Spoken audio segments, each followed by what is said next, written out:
जब आप समंदर की लहरों को देखते हैं तो क्या आपने कभी सोचा है कि इन लहरों में भारत के हजारों सालों की समुद्री शक्ति की गूंज छुपी है। भारत की नौसेना का इतिहास सिर्फ बंदूकों और जहाजों की कहानी नहीं है, बल्कि ये एक ऐसी यात्रा है जो सिंधु घाटी की मोहरों से शुरू होकर आज के आधुनिक एयरक्राफ्ट कैरियर्स तक पहुंची है। चलिए आज हम भारत की इस समुद्री यात्रा पर निकलते हैं, उस वक्त से जब लाथल और धोलावीरा के बंदरगाहों से व्यापारी नावों पर बैठकर पश्चिमी एशिया की ओर रवाना होते थे।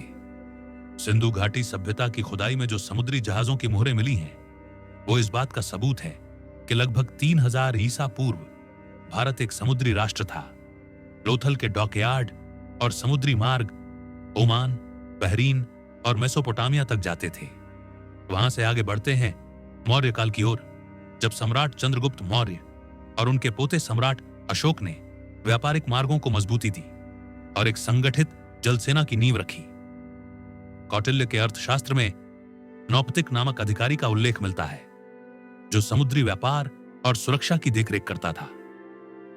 मौर्य साम्राज्य ने समुद्र के रास्तों से दक्षिण भारत, श्रीलंका और सुदूर पश्चिम एशिया तक अपना प्रभाव फैलाया। फिर आया गुप्त काल, जिसे भारत का स्वर्ण काल कहा जाता है। इस काल में भी समुद्री व्यापार ने तेजी पकड़ी और गुप्त राजाओं ने समुद्री मार्गों को और मजबूत किया। मगर असली जलशक्ति की झलक तब दिखी जब चोल साम्राज्य अपने चरम पर था। राजराजा चोल और उनके पुत्र राजेंद्र चोल प्रथम ने न सिर्फ भारतीय महासागर को अपने नियंत्रण में लिया, बल्कि उन्होंने श्रीलंका, मलेशिया, सुमात्रा, जावा और इंडोनेशिया तक नौसैनिक अभियानों को सफलतापूर्वक अंजाम दिया।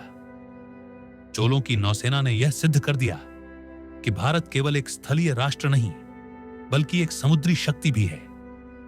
उन्होंने बंगाल की खाड़ी को चोल झील में बदल डाला, जहां से उनका समुद्री बेड़ा व्यापार, युद्ध और धर्म के विस्तार के लिए निकलता था। फिर समय बदला, विदेशी आक्रमण हुए और भारत की समुद्री शक्ति धीरे धीरे कमजोर होती गई। लेकिन 17वीं शताब्दी में एक महान योद्धा का उदय हुआ, छत्रपति शिवाजी महाराज। शिवाजी ने पहली बार मराठा नौसेना की स्थापना की और अंग्रेजों, पुर्तगालियों और सिद्धियों के सामने ठोस चुनौती खद्दी की। उन्होंने कोंकण तट पर कई समुद्री किले बनाए, जैसे सिंधुदुर्ग और विजयदुर्ग। उनकी नौसेना में गुर्जर, पल और गलबात जैसे जहाज होते थे, जो युद्ध के लिए तैयार रहते थे। यह भारत की सैन्य समुद्री चेतना का पुनर्जागरण था। फिर आए अंग्रेज और भारत की भूमि पर ही नहीं, समुद्रों पर भी उनका कब्जा हो गया। ईस्ट इंडिया कंपनी ने 1612 में बॉम्बे मरीन के नाम से जो नौसेना बनाई, वही आगे चलकर रॉयल इंडियन नेवी बनी। यह नौसेना द्वितीय विश्व युद्ध में सक्रिय रही, मगर अंग्रेजी हुकूमत के अधीन थी।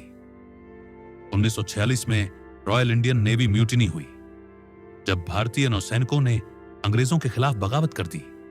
यह घटना आजादी की लड़ाई में एक बड़ा मोड़ थी। फिर आया 15 अगस्त 1947, जब भारत स्वतंत्र हुआ और भारतीय नौसेना का पुनर्जन्म हुआ। अब यह एक स्वतंत्र राष्ट्र की नौसेना थी, इंडियन नेवी। आजादी के समय नौसेना के पास केवल 32 जहाज और 11,000 कर्मी थे। लेकिन आज 2025 में भारत की नौसेना विश्व की सबसे शक्तिशाली नौसेनाओं में से एक है। भारत के पास 2 सक्रिय एयरक्राफ्ट कैरियर्स हैं, INS विक्रमादित्य और स्वदेशी तकनीक से बना हुआ INS विक्रांत। ये दोनों नौसेना की रीढ़ हैं, जिन पर MiG-29K और तेजस जैसे लड़ाकू विमान तैनात होते हैं।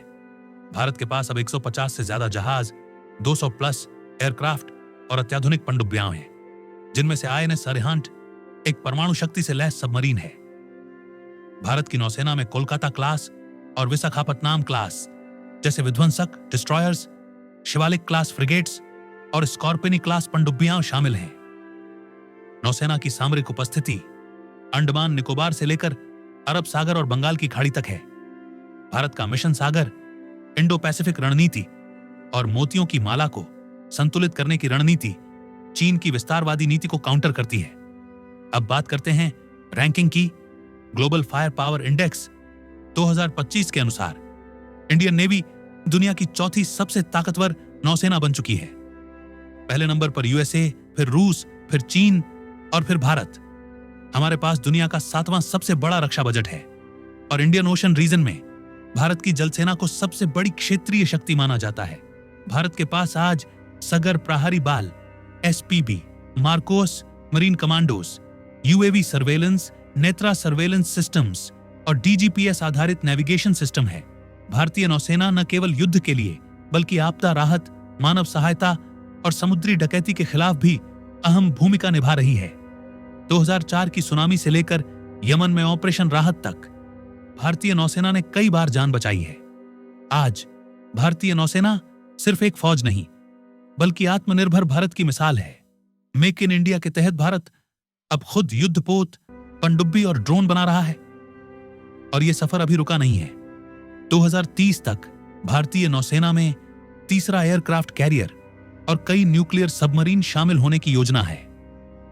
तो अगली बार जब आप समंदर की लहरें देखें तो समझिए ये सिर्फ पानी नहीं बल्कि भारत के हजारों वर्षों की नौसैनिक परंपरा की प्रतिध्वनि है। एक ऐसी परंपरा जो सिंधु की लहरों से शुरू हुई और आज अरब सागर, हिंद महासागर और बंगाल की खाड़ी में गूंज रही है। यह है भारतीय नौसेना का करिश्माई उदय, प्राचीन से आधुनिक तक, धरोहर से ताकत तक और नाव से विमान वाहक पोत तक का अद्भुत सफर।